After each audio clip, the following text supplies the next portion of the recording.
আমন্ত্রণ জানাচ্ছি এটিএন বাংলা বিশেষ সাপ্তাহিক আয়োজন চট্টল এক্সপ্রেসে।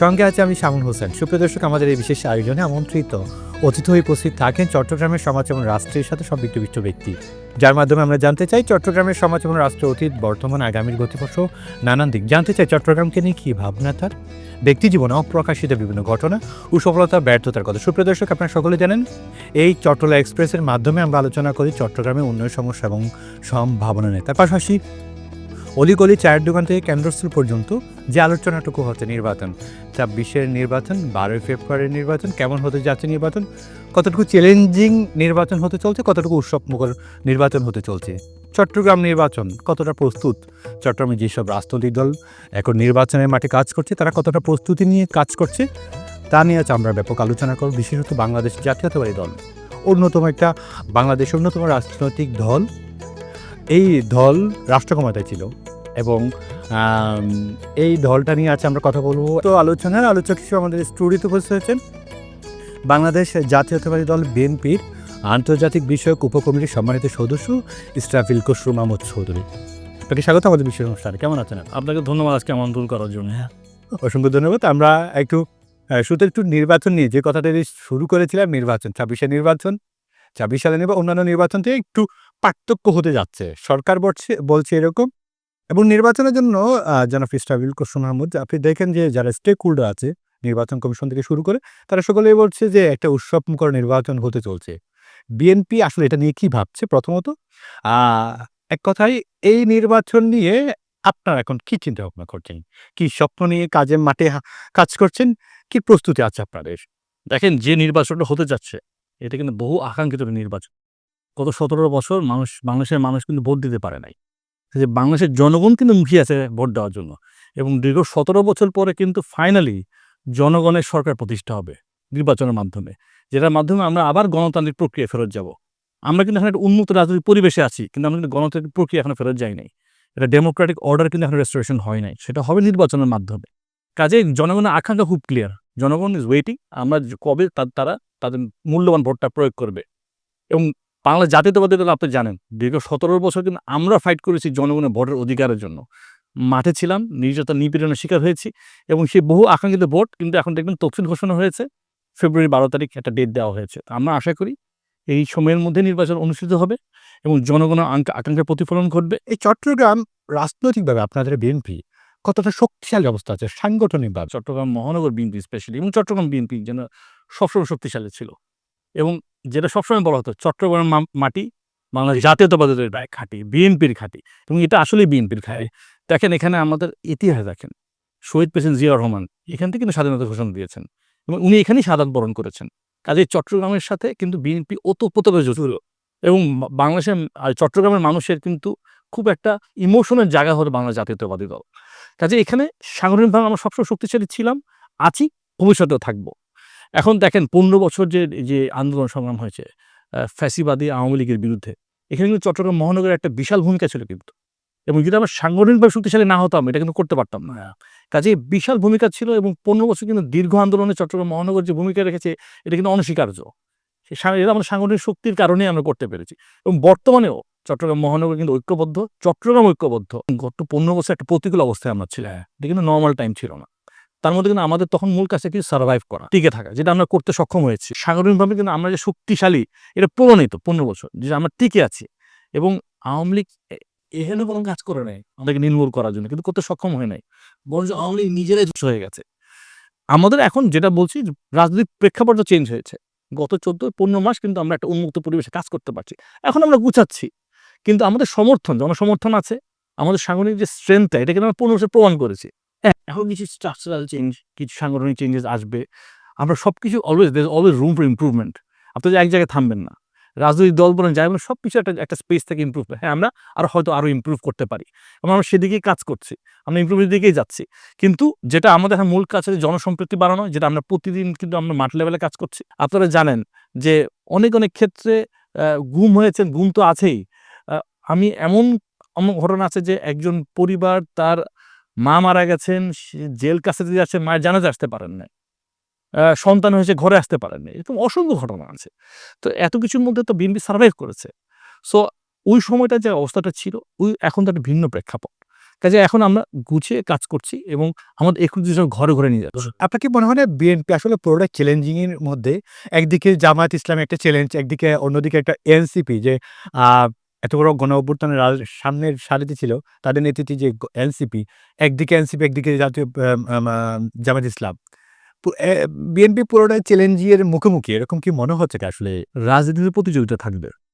অ্যাজ লং এজ প্রতিযোগিতা হেলদি প্রতিযোগিতা হয়। আমরা যেন বিভাজনের দিকে না যাই। আপনার রাজনীতিতে বিভিন্ন দলের বিভিন্ন মত থাকবে, বিভিন্ন আদর্শ থাকবে, মতের পার্থক্য থাকবে।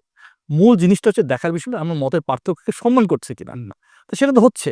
আমরা কিন্তু প্রতিটি দল সবার সাথে আমরা কিন্তু উন্মুক্তভাবে প্রোগ্রাম করছি। সকল দল তাদের কথা বলছে। আমরা আমাদের কথা বলছি। এটা যে স্বাভাবিক। এটাই তো হওয়া উচিত। তাদের কৌশলগুলো নিচ্ছে। আমরা আমাদের কৌশল নিচ্ছি। পলিটিক্যাল স্ট্র্যাটেজি একেক দল একেক ধরনের। মানে এগুলোকে আপনি চ্যালেঞ্জ মনে করছেন কিনা আসলে আপনি? এটাকে আমি একদমই চ্যালেঞ্জ হিসেবে দেখি না। আমি মনে করি বিএনপি বাংলাদেশের সবচেয়ে বড় দল। আপনি যদি তৃণমূল দেখেন সবচেয়ে বড় দল, জনসম্প্রীতিতে দেখেন সবচেয়ে বড় দল, যদি আপনি জনমত দেখেন, জনসমর্থন দেখেন সবচেয়ে বড় দল। BNP is confident. আমাদের মূল কাজটা হলো এই সমর্থনটাকে ধরে রাখা এবং এটা আরো বিস্তার ঘটাতে। এখন তো আপনারা দুয়ারে, দুয়ারে যাচ্ছেন। ৩১ দলের পাশাপাশি আপনার এখন কি স্বপ্ন দেখাচ্ছেন? যেহেতু ২৬ এর খুবই চ্যালেঞ্জিং একটা নির্বাচন হতে চলছে এবং সকলেই মাঠে আছে। এই মুহূর্তে আপনারা কি বুঝাচ্ছেন বা ভোটারদের কাছে আপনারা কি প্রস্তাবনা নিয়ে যাচ্ছেন? আসলে কি বুঝাচ্ছেন এক কথায়? একটা হচ্ছে আমাদের ৩১ দফা যে আমরা যে প্রস্তাবনাগুলো দিয়েছি। ৩১ দফা কিন্তু এখানেই কিন্তু এটা আমরা এটা ফাইনাল ডকুমেন্ট বলছি না। এখানে সংযোজন বিযোজনের বিষয় আছে। আমরা কিন্তু জনগণের মতামতও নিচ্ছি। জানতে চাইছি যে আপনাদের মনে করে এখানে আর কি থাকতে পারে? আর কি থাকলে ৩১ আরো সমৃদ্ধ হবে? কাজেই এটা কিন্তু অনগোয়িং প্রসেস। ক্ষেত্রে কি আপনারা এই যে ৩১ দফাকে আর কোনো মোটাতাজা করে এই যে ইশতেহার ঘোষণা করবেন কিনা? মানে আসলে কোন নির্বাচন আয়োগ করবে কিনা? ইশতেহার তো আসবেই। আছে এবং অবশ্যই দলের ইশতেহারে ৩১ দফার একটা বড় রিফ্লেকশন থাকবেই। হ্যাঁ, ঠিক আছে? এবং আমাদের মূল কাজটা হলো কি এখন জনগণের চাহিদাগুলোকে বুঝা। ৩১ দফা তো একটা মোটা দাগে একটা আউটলাইন। রাষ্ট্র মেরামতের কাঠামো যেটা আমরা বলছি। ঠিক আছে? কিন্তু আউটলাইন এখন আমরা এটাকে আরো ডিটেইলিং এ যাচ্ছি। এটা নিয়ে কাজ করছি। আমরা কিন্তু বিভিন্ন পলিসি নিয়েও কাজ করছি। বিভিন্ন টিম কিন্তু আমাদের দলের বিভিন্ন ধরনের পলিসি নিয়ে কাজ চলছে এখন। হেলথ পলিসি নিয়ে কাজ চলছে। আপনার তারপরে কি বলে এডুকেশন এটাই তো ইম্পোর্টেন্ট। এটাই তো আলাদা, আলাদা পলিসি নিয়ে কাজ করা। পলিসিস হলো ইম্পোর্টেন্ট। কারণ ভবিষ্যতে রাষ্ট্রকে কেমনি বিনির্মাণ করবেন সেটা হচ্ছে কোন পলিসির মাধ্যমে। সো সেই কাজগুলো আমরা এখন করছি। তারুণ্যকে, দানের শীষ প্রতীককে পরিচয় করে দিচ্ছেন কিভাবে আপনারা? মানে তাদের জন্য কি করছেন আপনারা? প্রথমত হচ্ছে গিয়ে আপনার একটা আমি বলি, তরুণদের ক্ষেত্রে আমরা একটা জিনিস ভুল করি। ভুলটা কি? আমরা এখন মনে করছি জেনজি মানে তরুণ। জেনজি কিন্তু অনলি তরুণ না। জেন এক্স আছে, মিলেনিয়ালস আছে।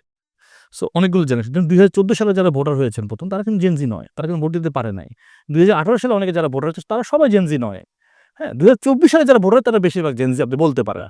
ঠিক আছে? কাজেই আপনার ইয়ুথটা কিন্তু একটা বড় সেগমেন্ট। কাজেই আমরা ইয়ুথটাকে আলাদাভাবে আমরা কিন্তু সেগমেন্ট করছি। যেমন ইয়ুথের একটা সেকশন হলো কর্মসংস্থান। আমরা দেখছি। কর্মসংস্থান কিন্তু বাংলাদেশে বেকারত্বের যে হার ভেরি হাই। সো এটা একটা ব্যবস্থা করতে হবে। সো এটার ব্যবস্থা কেমনে করবেন? একটা হয়তো জেনজির একটা গ্রুপ আছে যারা এখনো হয়তো কর্মসংস্থান এখনো আসেনি। তারা এখনো লেখাপড়ার মধ্যে আছে। সো বিভিন্ন সেগমেন্টেশন আছে, বিভিন্ন চাহিদা আছে। বাট কর্মসংস্থান কিন্তু একটা বিশাল বড় program across the board. So এটা আপনার যদি সমাধান করতে হয় তাহলে প্রথম কিন্তু যেটা আপনার করতে আমাদের কিন্তু একটা ইকোনমিক মডেলটাকে রিথিঙ্ক করতে হবে। যেটা আমরা বলছি। আমাদের একটা আগে যেটা ছিল একটা ডেট বেস ইকোনমি মানে ঋণ ভিত্তিক ইকোনমি। মানে বিদেশি সংস্থা থেকে ঋণ নেওয়া, বিদেশি দেশগুলো থেকে ঋণ নিয়ে অর্থনীতি চালানো, তারপর টাকা ছাপানো, যেটার মাধ্যমে মুদ্রাস্ফীতি সৃষ্টি করেছে আওয়ামী লীগ সরকার ১৫ বছর। কিন্তু কোনো বিনিয়োগ তারা আনতে পারে নাই। না। হ্যাঁ? নোটিসেবল কোনো বিনিয়োগ আনবে। ইনফ্যাক্ট কোনো বিনিয়োগে তারা আনতে পারে নাই। আমাদের প্রথমে এই ডেট বেস ইকোনমি থেকে মুভ করে যেতে হবে একটা ইনভেস্টমেন্ট বেস ইকোনমি, বিনিয়োগমুখী একটা, বিনিয়োগ বান্ধব একটা ইকোনমি। যেখানে সবাই স্বাচ্ছন্দ্যে বিনিয়োগ করতে পারে। দেশীয়, বিদেশীয়। এই বিনিয়োগের মাধ্যমেই তাদের কর্মসংস্থান সৃষ্টি হয়। রাইট। ঠিক আছে? ইকোনমিক সেক্টর চেঞ্জ না সেক্টর উন্মোচন করতে হবে। খালি গার্মেন্টস আর রেমিটেন্স দিতে হবে না। যেমন আমাদের অনেক ইয়াং ছেলেরা আছে যারা ফ্রিল্যান্সার, নিজেরা ট্রেন। তারা কিন্তু ফর্মাল ইকোনমিতে নেয়। তাদের আমরা ফর্মাল ইকোনমি নিয়ে আসতে হবে। ইন্ডাস্ট্রিটা ক্রিয়েট করতে হবে। যেমন যারা ইনফ্লুয়েন্সার্স আমরা বিএনপি আমরা একটা কথা বলছি এখন প্রায় শুনবেন আমরা ক্রিয়েটিভ ইন্ডাস্ট্রি কথা রাখছি। সো ক্রিয়েটিভ ইন্ডাস্ট্রিগুলো কি?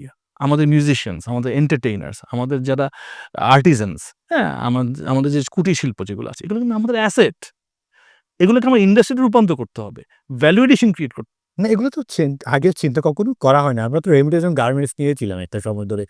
একটা নতুন সেক্টর আপনি তো খালি ১-২ টো সেক্টরে এমপ্লয়মেন্ট ক্রিয়েট করতে পারবেন না। নতুন সেক্টর যখন ক্রিয়েট করবেন তখনই না এই পলিসি গুলা কি তাদেরকে আপনারা বোঝাচ্ছেন কিনা? বা তারা কি আমরা বলছি তাদের থেকে শুনছি কোন সেক্টরে কি ধরনের চাহিদা আছে এটাও জানার চেষ্টা করছি। আবার সেক্টর খালি আপনি উন্মোচন করলে হবে না, সেক্টর কিন্তু ম্যান পাওয়ার দরকার। সো ম্যান পাওয়ার জন্য আপনার দরকার স্কিল ডেভেলপমেন্ট, ট্রেনিং।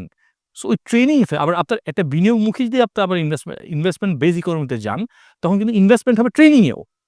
সো আপনার কিন্তু আপনার ওই মাল্টিপল স্কিলে আমাদের এই ইউথকে সুশিক্ষিত সশিক্ষিত করতে হবে, তারা যাতে বিভিন্ন সেক্টরে গিয়ে কাজ করতে পারে, নতুন নতুন ইনোভেটিভ সেক্টর। এখন আইটি সেক্টর, এআই এর যুগ চলে আসছে, কাজেই আপনার তো ওই জায়গাগুলোকে ট্যাপ করতে হবে।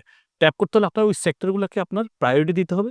প্রথমে ওগুলোকে সেক্টর হিসেবে রেকগনাইজ করতে হবে, these are all official sectors, আমরা এখানে বিনিয়োগ করব। কাজে আমাদের ওইভাবে আমরা চিন্তা করছি, কারণ আপনার নতুন সেক্টর ক্রিয়েট না করলে জব ক্রিয়েশন বানাতে পারবেন না। আমাদের সোশ্যাল মিডিয়াতে ইনফ্লুয়েন্সাররা প্রচুর কন্টেন্ট বানায়, তারপর দেখবেন আমাদের সোশ্যাল মিডিয়া অনেক গ্রাফিক কন্টেন্ট যারা বানায়, তারপর দেখবেন প্রচুর ট্যালেন্টেড ছেলেমেয়েরা আছে, কিন্তু ইন্ডাস্ট্রি তারা সেলফ এমপ্লয়েড। কিন্তু আমরা যদি তাদেরকে ইন্ডাস্ট্রির মর্যাদা দেই, ফর্মালাইজ নিয়ে আসি, তাদেরকে সুযোগ সুবিধা দেই, দেন তাদের যে প্রোডাক্টগুলো যেগুলো কাজ আছে এগুলো ভ্যালুডেশন হবে। ঠিক আছে, যেমন আমাদের কুটির শিল্প, আমাদের যারা তাঁত শিল্পে যারা আছেন, তাদেরকে যদি আমরা মার্কেটিং এর একটা স্কোপ করে দিই, গ্লোবাল মার্কেট তারা কেমনে আসতে পারে, প্যাকেজিং, মার্কেটিং এবং ওইটার অ্যাক্সেসটা ঠিক করে দেই, তাহলে কিন্তু ওরা ওই ভ্যালুডেশন হবে, ন্যায্য মূল্যটা পাবে, তারা লাভ করতে পারবে। আর একটা বিশাল আমরা সবসময় গার্মেন্টস আর রেমিটেন্সের কথা বলি, বাংলাদেশ কিন্তু লার্জেস্ট এমপ্লয়ার কিন্তু এই দুইটা সেক্টর না। বাংলাদেশের লার্জেস্ট এমপ্লয়ার এখনো কৃষি খাত। কৃষি খাতে হচ্ছে সবচেয়ে বড় এমপ্লয়ার। বাংলাদেশের শতকরা 46% জনগণ কিন্তু কৃষিখাতে, এখনো কৃষিকাজে আছে। কৃষিখাতকেও আমাদের আবার ইম্পর্টেন্স দিতে হবে, প্রায়োরিটি দিতে হবে। ওখানে যেন কৃষকের ন্যায্য মূল্য পায়, এন্ড প্রোডাক্টটাতে যেন ভালো ভ্যালু পায়, ভ্যালুডেশন হয়। আমাদের এই চট্টগ্রাম শহরে বা চট্টগ্রামে কি সমস্যার জর্জরিত এখন বর্তমানে, এগুলো কি আপনারা জানেন কিনা প্রথমে? অবশ্যই জানি, চট্টগ্রামে তো বিভিন্ন ধরনের সমস্যা আছে এবং গত 17 বছরে কিন্তু অবকাঠামোতে কোনো রকম ডেভেলপমেন্ট হয়নি, দৃশ্যমান কোনো ডেভেলপমেন্ট হয়নি।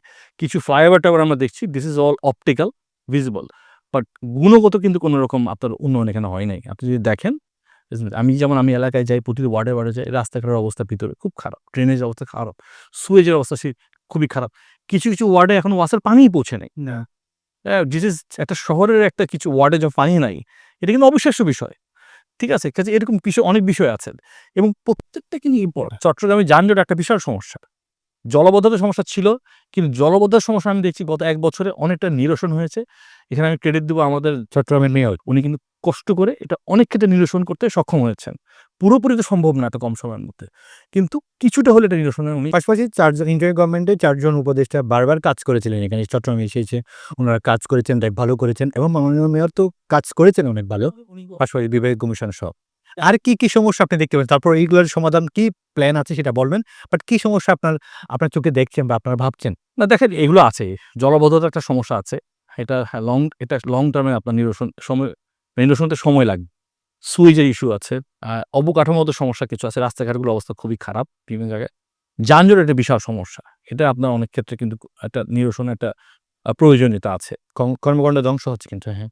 এখানে সময় নষ্ট হচ্ছে, এফিসিয়েন্সি কমে যাচ্ছে মানুষের। এই সমস্যার সমাধানকল্পে বিএনপি এখন কি রূপরেখা ঠিক করছে? চট্টগ্রাম কেন্দ্রিক। কারণ চট্টগ্রামকে সুন্দর করতে গেলে তো করা গেলে পুরো বাংলাদেশ সুন্দর হয়। জি। প্রথমত হচ্ছে সমন্বয় করতে হবে। প্রত্যেকটা সরকারি এজেন্সিগুলো সমন্বয় করতে হবে। সমন্বয় অভাব আছে।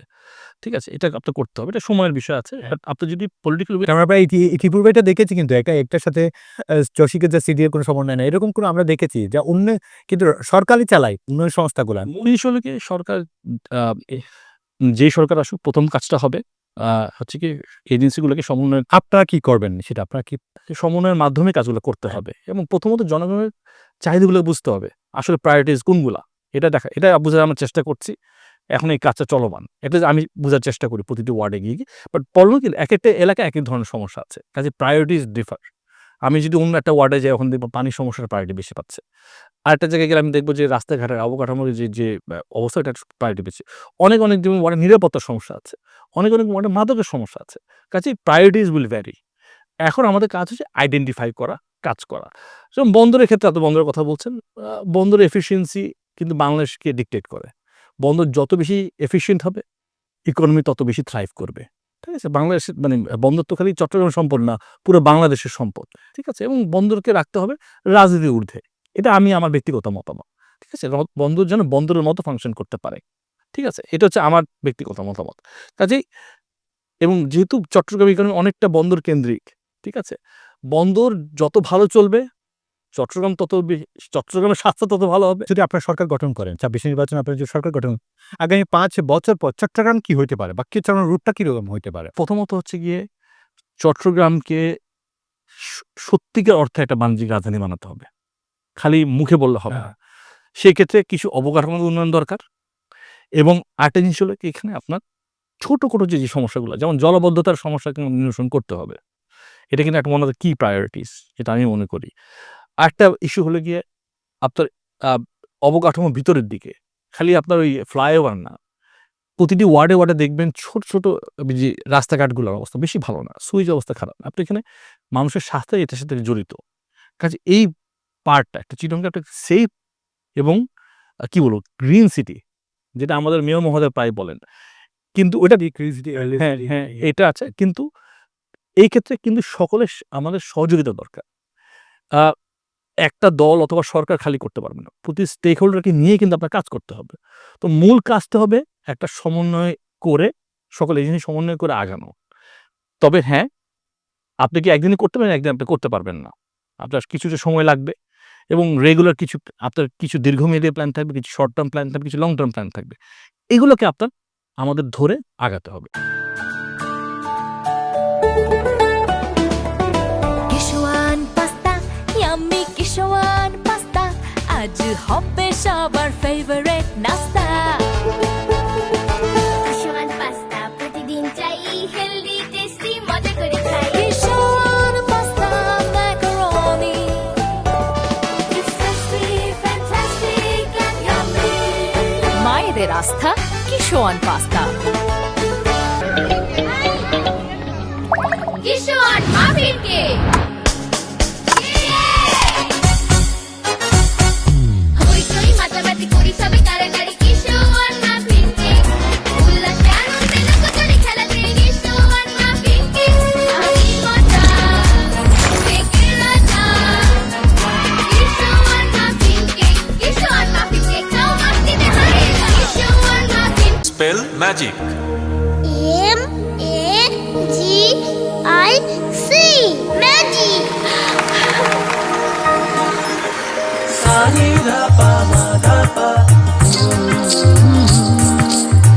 সুস্বাদু পুষ্টিকর কিশোর নুডলস একমাত্র নুডলস যা পরিবারের সুষম খাদ্য নিশ্চিত করে আর নিশ্চিত করে আপনার বেড়ে ওঠা সন্তানের সুন্দর ভবিষ্যৎ। Kishwan noodles moms magic. HM Steel Expert HM Expert B500 CWR স্বাধীনতার সুবর্ণ জয়ন্তীতে নতুন বাংলাদেশ গড়ার প্রত্যয় HM Steel অভিজ্ঞ কর্মী বাহিনী প্রতি স্তরে যত্ন HM Steel Expert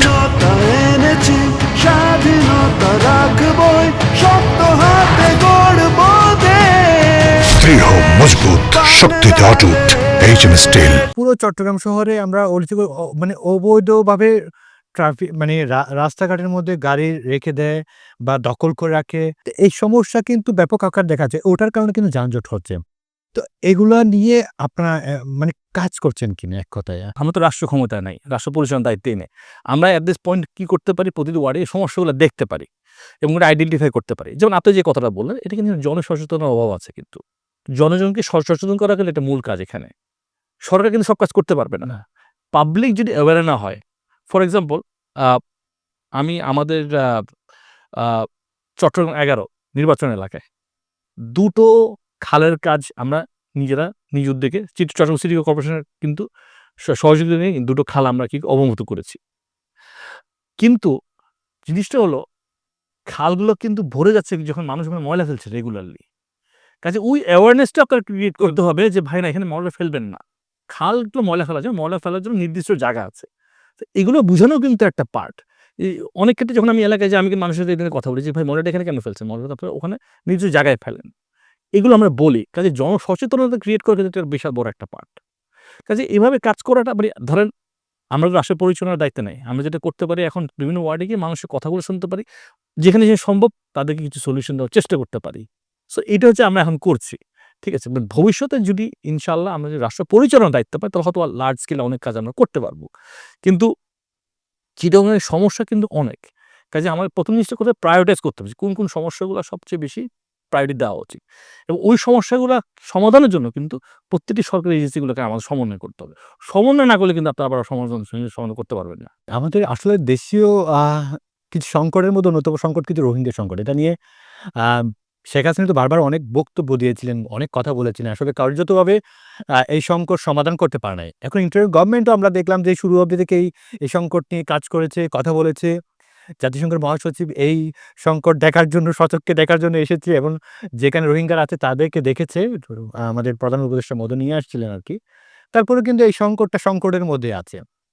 আমরা আর এই গল্পটা আর শুনবো না। আমরা বিএনপি যদি ক্ষমতায় যায় ২৬ এর নির্বাচনে, এই রোহিঙ্গা সংকটকে আসলে সমাধানযোগ্য হবে কিনা? আসলে খুব শীঘ্রই সমাধান হবে কিনা? হ্যাঁ, অবশ্যই সমাধানযোগ্য, এবং বিএনপি তো এটা করে দেখিয়েছে অতীতে ২ বার। আরো বেশি মনে হয়। দেখেন, মূল আসলে সমস্যাটা তো আপনি একদিনে সমাধান করতে পারবেন না। এটা কিন্তু বেশ কয়েক বছর হয়ে গেল। কাজেই এবং আপনি দেখবেন মিয়ানমারে কিন্তু রাজনৈতিক প্রেক্ষাপট বারবার চেঞ্জ হচ্ছে। তো সেটা কিন্তু একটা এফেক্ট আছে। সেটাকে আপনি ভিত্তি ধরেই কিন্তু আপনার ভবিষ্যতে আগাতে হবে। ঠিক আছে? বাট মূল ইভেনচুয়াল টার্গেটটা কি? তাদের প্রত্যাবাসনটা নিশ্চিত করা এবং সেফ প্রত্যাবাসন এবং উইথ ডিগনিটি। এই রোহিঙ্গা জনগোষ্ঠী যারা এখন আছে তারা যেন নিরাপদভাবে এবং সসম্মানে তাদেরকে আবার তাদের দেশে পৌঁছে দাও। রাইট, উইথ ডিগনিটি অ্যান্ড এবং সেফলি, এবং এবং তাদের সিটিজেনশিপ নিশ্চিত করতে হবে, কারণ তাদের কিন্তু নাগরিকত্ব নেই। কাজে বিএনপি এই ব্যাপারটা খুবই ক্লিয়ার। কিন্তু হ্যাঁ, এটা কি আপনি একদিনই করতে পারবেন না। যে সমস্যাটা গত ১০ বছর বা ১০-১২ বছর ধরে অলমোস্ট, আরো বেশি হতে পারে, বাট ওই সময় হয়তো তাদের অদক্ষতার কারণে হইলো। এখন কি বিএনপি ক্ষমতায় এলে পরে এটাকে এখন দক্ষতার পরিচয় দেবেন, এটা কি মনে হবে কারণ কিনা? সেভাবে আমাদের ট্র্যাক রেকর্ড আছে, আমরা করেছি এটা দিতে।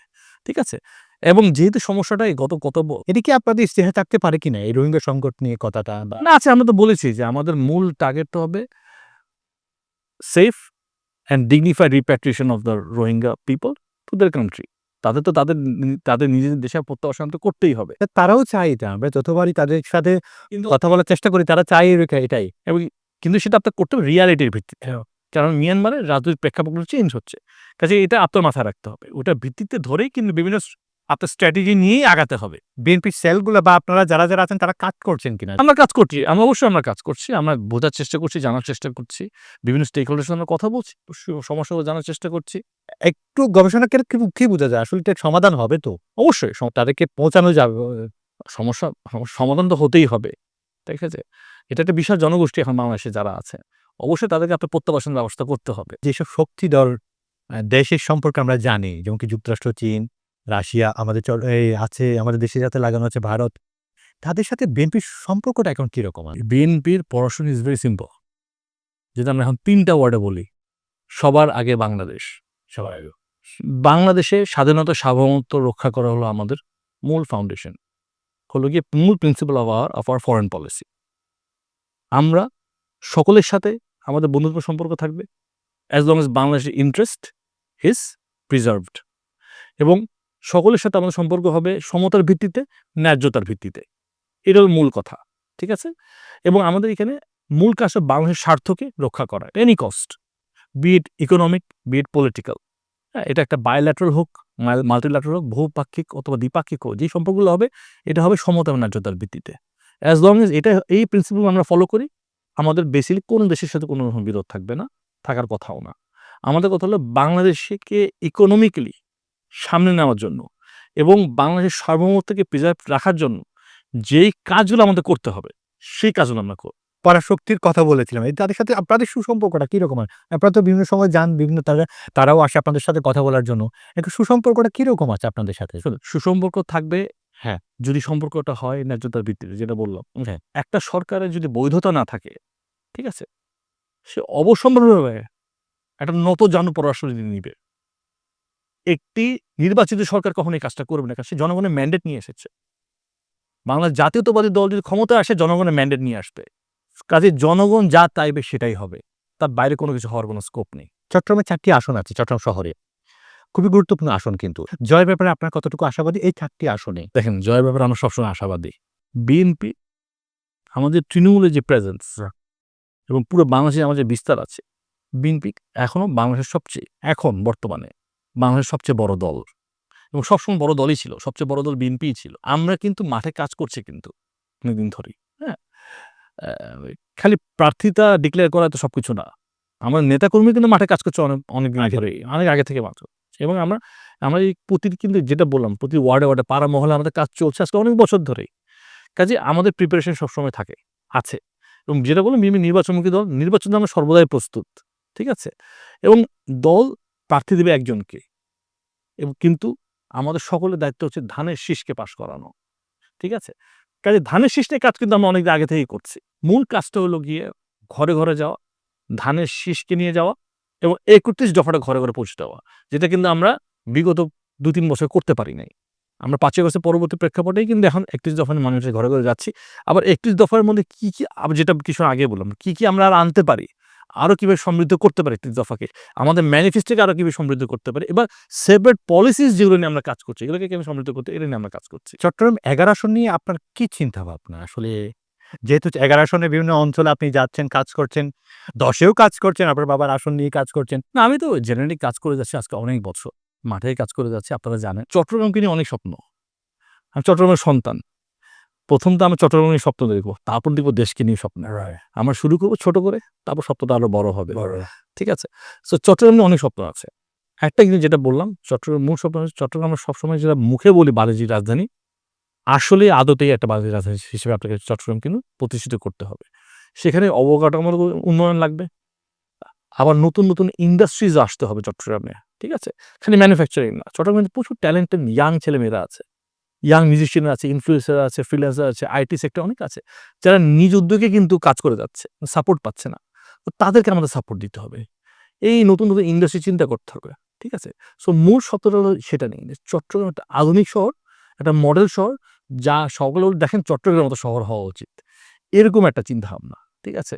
এবং আশা করি আমাদের সকলের যদি পলিটিক্যাল উইল থাকে, আমরা যদি সকলে একতাভাবে চেষ্টা করি, সেটা করা সম্ভব। দুর্নীতি নিয়ে কি ভাবনা আছে আপনাদের, দুর্নীতি দমন নিয়ে? আর বিশেষত ১ এবং ৫ এই ৫ টি বছরের থেকে কি শিক্ষণীয় আছে বিএনপির? আপনি যে ৩১ দফা পড়েন, ওখানে দুর্নীতির ব্যাপারে বলা হচ্ছে জিরো টলারেন্স। জিরো টলারেন্স সেটা হচ্ছে আমাদের মূলনীতি। ২০০১ থেকে ২০০৫ সালে আপনি কথা বলছেন। একটা দল যখন রাষ্ট্র পরিচালনার দায়িত্বে আসে, এখানে ভুলভ্রান্তি থাকতেই পারে। কিন্তু আপনি দেখবেন এখন যেটা প্রমাণিত হচ্ছে ২০০১ থেকে ২০০৫ সালের ব্যাপারে যেগুলো বলা হয়েছে ছিল মিথ্যা প্রোপাগান্ডা। এগুলো কিন্তু আস্তে সামনে আসছে কিন্তু অনেক ক্ষেত্রে। এবং এখানে অনেক কিন্তু ওই ক্ষেত্রে বিভিন্ন মিডিয়াকে ব্যবহার করেছিল বিএনপির বিরুদ্ধে। এবং সেগুলো যে মিথ্যা, এগুলো কিন্তু সামনে তখন তো আপনার সরকার ছিলেন। এবং ফলস কেসেস আমাদের নেতা জনাব তারেক রহমানের বিরুদ্ধে মিথ্যা মামলা দেওয়া হয়েছে। আমাদের নেত্রী বেগম খালেদা বিরুদ্ধে মিথ্যা মামলা দেওয়া আছে। সেই সময়কার কিন্তু নিউজ রিপোর্টের উপর ভিত্তি করে, যেগুলো এখন প্রমাণিত যে সেগুলো মিথ্যা ছিল। ঠিক আছে? হ্যাঁ, ভুলভ্রান্তি কি হয়নি? হয়েছে। ভুলভ্রান্তি হতেই পারে। ওটা থেকে কিছু শিখছে কিনা অবশ্যই শিখেছি আমরা। শিখে আমাদের তো বেসিক্যালি বর্তমানে আমরা কি বলছি? আমাদের মূল চিন্তা হলো বাংলাদেশের রাষ্ট্রকে যে কাঠামোগুলো ১৭ বছরে ভেঙে ফেলা হয়েছে, সেটাকে মেরামত করতে হবে। সেটাকে মেরামত করতে হলে আমাদের নেতা যেমন তার ভিশনটা কি? এটা হলো ৩১ দফা। ঠিক আছে? এবং ওই ভিশনে কিন্তু একটা বিশাল বড় পার্ট দেখবেন আমরা কিন্তু সংস্কারের কথা বলছি। মানে রাষ্ট্রীয় যে অঙ্গ সংগঠন যেগুলো আছে, অঙ্গ যে আর্মস যেগুলো আছে, ইনস্টিটিউশন যেগুলো আছে, ওগুলাকে সংস্কার করে গণমুখী করতে হবে। প্রশাসনকে গণমুখী করতে হবে। বিচার বিভাগ গণমুখী করতে হবে। বিচার বিভাগ must be looking at the benefit of the people, সাধারণ মানুষ। ঠিক আছে? আপনার প্রশাসন তো গত ১৭ বছর জনগণের পক্ষে কাজ করেনি, বিপক্ষে কাজ করেছে। প্রশাসন গণমুখী করতে হবে। আইনশৃঙ্খলা বাহিনীকে গণমুখী করতে হবে। এগুলো কিন্তু আমরা ক্লিয়ারলি বলছি। ঠিক আছে? এবং জনগণের মূল চাহিদা যেগুলো, খাদ্য, বস্ত্র, আবাসন, এগুলোকে আমরা নিশ্চিত এইভাবে আমরা প্ল্যান দিয়েছি। কাজেই এগুলো কিন্তু আমরা বিভিন্নভাবে অতীতকে দেখে চিন্তাভাবনা করে কোথায় আমরা কি খাবার সুন্দর করে গুছিয়ে কাজ করতে পারি। শেখ হাসিনা যে পথে চলেছে, যেভাবে রাষ্ট্র পরিচালনা করছে, সেই পথে যদি ঠিক বিএনপি আর জামাত বা যেটাই রাষ্ট্র ক্ষমতায় যারা আসুক, তারা যদি একই পথে চলে, তাদের ভবিষ্যতেও তো এরকম হইতে পারে। দেখেন, আওয়ামী লীগের পথে বিএনপি যাওয়ার কোনো চান্সই নাই। আপনি যদি দেখেন, আমাদের নেত্রী শত প্রতিকূলতা সত্ত্বেও বাংলাদেশ ছেড়ে যান নাই। রাইট? কারণ আপসীর নেতৃত্ব সেই কারণেই বলা হয়। ঠিক আছে? এবং আপনি আপোষণ কখন হবেন? যখন আপনি অনেস্ট হবেন। যখন আপনি সৎ হবেন, তখনই আপনি আপোষণ হতে পারবেন। উনি আপোষণ হতে পেরেছেন কারণ উনি সৎ ছিলেন এবং বাংলাদেশের ব্যাপারে উনি কোনো ছাড় দেন না। এটার ব্যাপারে কোনো ছাড় দেন নাই। কাজেই এই ক্ষেত্রে আমাদের ওই রাস্তায় যাওয়ার কোনো স্কোপই নাই। বিএনপি বরাবরই জনগণের দল, কখনো পালিয়ে যাবে না, জনগণের সাথেই থাকবে, জনগণ নিয়েই এই দেশটাকে গঠন করবে ইনশাআল্লাহ। দখল করা, আধিপত্য বিস্তার করা, কিশোর গ্যাং তৈরি করা, মাদক নিয়ে কাজ করা, মাদক নিয়ে এইসবের সাথে ছাত্রদল বা যুবদল যুক্ত হয়ে গেছে। এই সমালোচনা কিন্তু প্রতিনিয়ত আমরা শুনতে পাই এবং অনেক জায়গায় আপনি ৫ আগস্টের পর থেকে আজকের অবধি অনেক নিউজ আপনি এরকম পাবেন। তো এটা কেন হচ্ছে? বা আপনাদের নার্সিং করছেন না আপনারা? দেখেন কিছু, কিছু সমস্যা থাকবে। নাই যে সেটা নাই। কিন্তু সেটা কিন্তু অনেক বেশি ম্যাগনিফাই করে দেখানো হচ্ছে বেশিরভাগ সোশ্যাল মিডিয়াতে। দল কিন্তু ব্যবস্থা নিচ্ছে রেগুলার। দল কিন্তু হাজার, হাজার নেতাকর্মীকে অলরেডি বহিষ্কার করেছে। তাদের পদ স্থগিত করা হয়েছে। আমরা কিন্তু এতদূরই করতে পারি। বাকি কাজ কিন্তু আইনশৃঙ্খলা বাহিনীর, সরকারের। সরকার কাজ করছে নাকি সেটা দেখার বিষয়। আমরা কিন্তু সরকারে নাই। আমরা উই ক্যানট বি দ্য জাজ এন্ড দ্য জিউরি। কর্মীকে খালি বহিষ্কারই করতে পারি যে অন্যায় করছে এবং সেটা আমরা করে যাচ্ছি। এবং এইটাই আমাদের মূল। আমরা দেখাতে চাচ্ছি আমরা জিনিসটা কি? আমরা ক্লিয়ারলি বলছি যে দেখেন দলের মধ্যে যারা অন্যায় করবেন তাদের কোনো জায়গা হবে না। আমরা কিন্তু মেসেজটা ক্লিয়ারলি দিচ্ছি। কিন্তু সোশ্যাল মিডিয়াতে এটা আবার একটু অ্যাম্পলিফাইড ভাবে দেখানো হচ্ছে বিভিন্নভাবে। কাজে এখানেও কিছু সমস্যা আছে। ঠিক আছে? বাট যেটা হোক আমাদের ইচ্ছা সদিচ্ছা তো ক্লিয়ার নেই যে আমরা দল কিভাবে পরিচালনা করতে চাচ্ছি।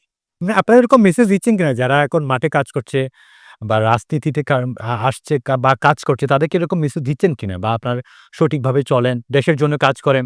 অবশ্যই দিচ্ছি এবং রেগুলার বেসিসে দিচ্ছি। আমরা কাজ করছি। আমাদের নেতা জনাব তারেক রহমান বারবারই কথাটা বলছেন কিন্তু। উনি কিন্তু বারবার বলছেন আগামী নির্বাচন কিন্তু সহজ হবে না। উনি অনেক আগে থেকেই বলে যাচ্ছেন এই ব্যাপার। সকল নেতাকর্মীকে একদিন সংযত থাকতে হবে, মানুষের সাথে থাকতে হবে। আপনার কি মনে হয় এবারে বিএনপি মনোনয়ন দিল, এমপি হয়ে গেল এরকম কিছু? সেরকম চিন্তা করার কোনো স্কোপ আমাদের নাই, কারোরই নাই। নির্বাচন। কারণ এটা আর ২-৪টা নির্বাচনের মতন না। নির্বাচন আমাদের প্রতিযোগিতা করতে হবে, মানুষের কাছে পৌঁছাতে হবে, ঘরে পৌঁছাতে হবে। বিএনপি আসলে তরুণ নেতৃত্বকে খুব প্রাধান্য দিচ্ছে, তরুণ নেতৃত্ব নিয়ে আসার জন্য চেষ্টা করছে। এটা আসলে কতটুকু মানে কি ভাবছে আসলে বিএনপি কেন্দ্র তরুণ নেতৃত্বকে কিভাবে মূল্যায়ন করছে? তরুণ নেতৃত্বকে এবার তো বিভিন্ন মানে বেশ বড়ভাবে প্রাধান্য দেওয়া হচ্ছে। যেমন আমার মতো মানুষ, আমি রাজনীতি করছি মাঠে, দল তো আমাকে সেই সুযোগটা দিচ্ছে, দল আমার কথা শুনছে, আমাকে কাজ করার সুযোগ দিচ্ছে। কাজেই আপনি দেখবেন আগামী নির্বাচনে অধিকাংশ আসনে দেখছি কিন্তু তরুণদেরকে মূল্যায়ন করা হচ্ছে এবং ভবিষ্যতে করা হবে। এবং এখানে কিন্তু আমাদের দলে কিন্তু একটা নবীন এবং প্রবীণদের মধ্যে একটা খুব ভালো সমন্বয় আছে। প্রবীণরা কিন্তু আমাদের সুযোগ দিচ্ছে কাজ করার জন্য। আমরা খালি যুদ্ধের কথা বলি, খালি যুদ্ধের কথা বললে হবে না। কারণ ৫ই আগস্ট একদিনে ঘটে নাই। ৫ই আগস্টের পিছনে ১৫ বছরের ত্যাগ তিতিক্ষা আছে, প্রেক্ষাপট আছে। সেটাতে সৃষ্টি করেছে প্রবীণরা। বিশেষ করে আমাদের নেত্রী বেগম খালেদা জিয়া। ওনার আপসীনতাই কিন্তু ৫ই আগস্টের প্রেক্ষাপট সৃষ্টি করে দিয়েছে। কাজে প্রবীণরাই কিন্তু এই পথটা আমাদের সৃষ্টি করে দিয়েছেন। এই যে আমরা নবীনদের কথা বলি ভালো, আমি নিজে নবীন, নিজে তরুণ বলি ভালো কথা, বাট প্রবীণদেরকে মূল্যায়ন করতে হবে, তাদের কন্ট্রিবিউশন ভুললে চলবে না। এবং প্রবীণদের এবং নবীনদের সমন্বয়ে কিন্তু আমাদের কাজ করতে হবে। সেই কাজটা আমরা করছি। আমাদেরকে স্পেস দেওয়া হচ্ছে কাজ করার জন্য, আমরা কাজ করছি। আমার সাথে আরও অনেক নবীনরা আসছেন যারা কাজ করছেন পুরো বাংলাদেশে, বাংলা জাতীয়তাবাদের পক্ষ হয়ে। কাজেই আমি আশা করি ভবিষ্যতে আপনি আরও তরুণদেরকে দেখবেন। আগামী 5 বছর পর চট্টগ্রামকে কেমন চট্টগ্রাম দেখে যেতে চান স্টাইল কুসুম মাহমুদ চৌধুরী? আমি সুন্দর আধুনিক চট্টগ্রাম দেখতে চাই, যেখানে সকল যারা বাস করেন তার চট্টগ্রামকে যেন গর্ব করতে পারেন। অসংখ্য ধন্যবাদ। আপনারা জানি রাজনৈতিক মাঠে কাজ করতে গিয়ে নিজেকে খুব ব্যস্ত রাখেন। সেই ব্যস্তম সময় থেকে এটিএন বাংলাকে সময় দিয়েছেন। এটিএন বাংলার পরিবারের পক্ষ থেকে আপনাকে অসংখ্য ধন্যবাদ। আপনাকেও ধন্যবাদ আমাকে আমন্ত্রণ করার জন্য। সুপ্রিয় দর্শক, আপনারা সকলে জানেন এই চট্টগ্রাম এক্সপ্রেসের মাধ্যমে আমরা আলোচনা করি চট্টগ্রামের উন্নয়ন সমস্যা এবং সম্ভাবনা নিয়ে। তার পাশাপাশি ২৬ নির্বাচন, 12 ফেব্রুয়ারি নির্বাচন কেমন হতে যাচ্ছে, কতটা চ্যালেঞ্জ মনে করছে বিএনপি, তা নিয়ে আজ আমরা ব্যাপক আলোচনা করেছি। বিশেষত চট্টগ্রাম, আমাদের প্রাণের শহর চট্টগ্রাম কেমনতর হতে পারে, সম্ভাবনা কি, বিএনপি কি কেমনতর রাখতে পারে, তা নিয়ে আজ আমরা ব্যাপক আলোচনা করেছি। এবং জয়ের ব্যাপারে তারা কতটা আশাবাদী, তা নিয়েও আজ আমরা ব্যাপক আলোচনা করেছি। আগামী পর্ব দেখবার আমন্ত্রণ জানিয়ে শেষ করছি আপনাদের সকলের প্রিয় অনুষ্ঠান চট্টগ্রাম এক্সপ্রেস। সেই পর্যন্ত ভালো থাকুন, সুস্থ থাকুন, আল্লাহ হাফিজ। কিশোয়ান পাস্তা, ইয়াম্মি কিশোয়ান পাস্তা, আজ হবে সবার ফেভারিট নাস্তা। কিশোয়ান পাস্তা প্রতিদিন চাই, হেলদি টেস্টি মজা করে খাই। Kishwan pasta macaroni, It's tasty, fantastic and yummy. মায়েদের আস্থা Kishwan pasta. Kishwan muffin cake. হইচই মাতামাতি করি সবে কারাকারি, কিশোয়ান মাফিন কেক। উল্লাসে আনন্দে লোকজনে খেলাতে, কিশোয়ান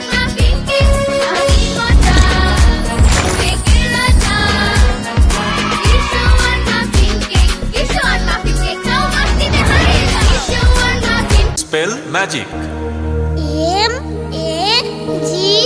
MAGIC ম্যাজিক।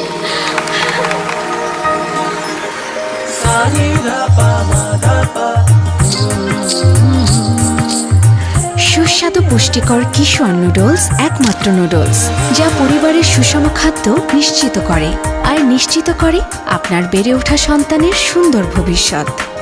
কিশোর noodles, moms magic. HM Steel Expert HM Expert B500 CWR স্বাধীনতার সুবর্ণ জয়ন্তীতে নতুন বাংলাদেশ গড়ার প্রত্যয়। HM Steel অভিজ্ঞ কর্মী বাহিনী, প্রতি স্তরে যত্ন। HM Steel Expert স্বাধীনতা রাখবই, শক্ত হাতে গড়ব দেশ। দৃঢ়, মজবুত, শক্তিতে অটুট। HM Steel।